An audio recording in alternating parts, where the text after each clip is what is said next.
Imagine, don't be afraid, just imagine that God told you right now that by 12 midnight today, that Joshua Selman, by 11:55 you are going home. Question: I know you have investments around the world.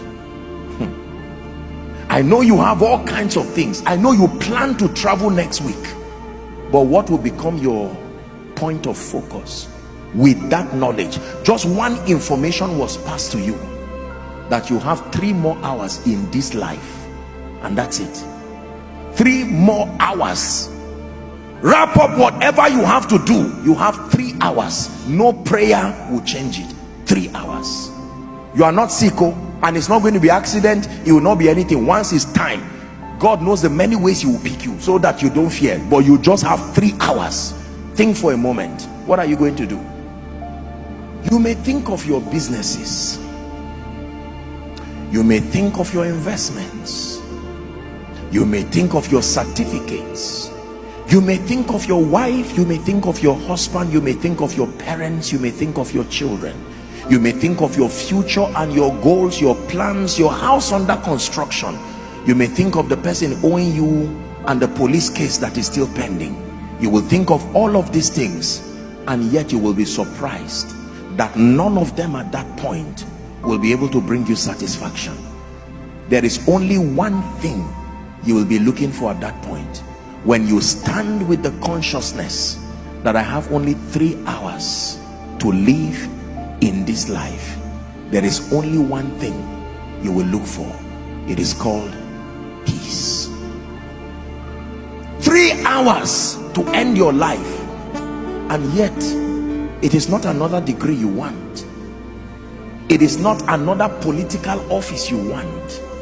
3 hours. It is timing. By now it will be less than the 3 hours. It is not whether you like it or not. Non-negotiable. 3 hours. Then you will now have the wisdom to look for what you would have spent your entire life really looking for.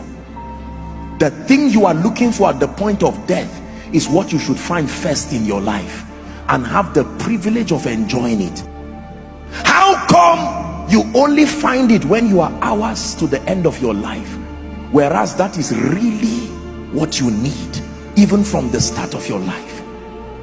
And can you imagine that it is available even before you find any of these things?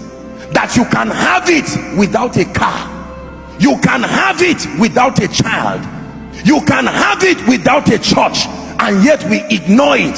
But when you are about to go, when every other thing fades, you find out that is the real thing. I know you may not see the wisdom in what I'm teaching you today. I'm not saying you will die, but I'm giving you wisdom that is greater than investments. Wisdom. Can I tell you this? It is a waste of time to suspend your pursuit for peace until you find a house. It is a waste of time to suspend your pursuit for peace until you have children. It is a waste of time to suspend your pursuit for peace until you have money. None of those things have the power to give you peace. I can tell you, they may carry with them expressions of conveniences that may minister security, may minister variety, but security, variety, significance, love and acceptance, growth and advancement, impact and contribution are psychological ways of looking for the same thing: peace. Jesus said, I've given it to you. I don't give you when you finish your degree. I don't give you when you finish your master's. I don't give you when you finish your PhD. I don't give you when you become a professor. I don't give you when you are 60 years. Right where you are, before you even start your journey, you can carry the peace of God. When you find a house, it's just an added advantage, but peace is there. Even if the house goes, your peace remains.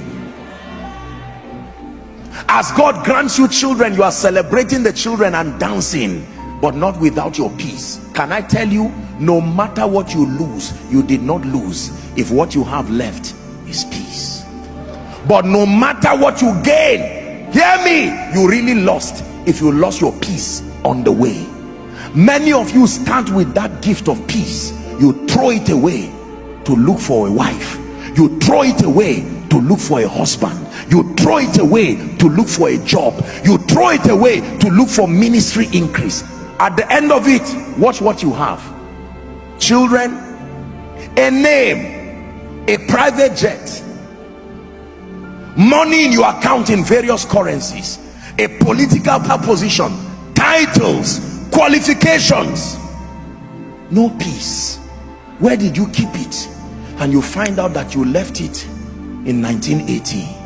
You threw it when you began your journey looking for other things, and at the end of your life you will say, house, give me fulfillment, and house says, not my assignment. Degree, give me fulfillment, it is not my assignment. All of them will say, my assignment is only to give you success. Once we help you to become successful, our mission is finished in your life. What then gives me fulfillment? Peace. Hear me.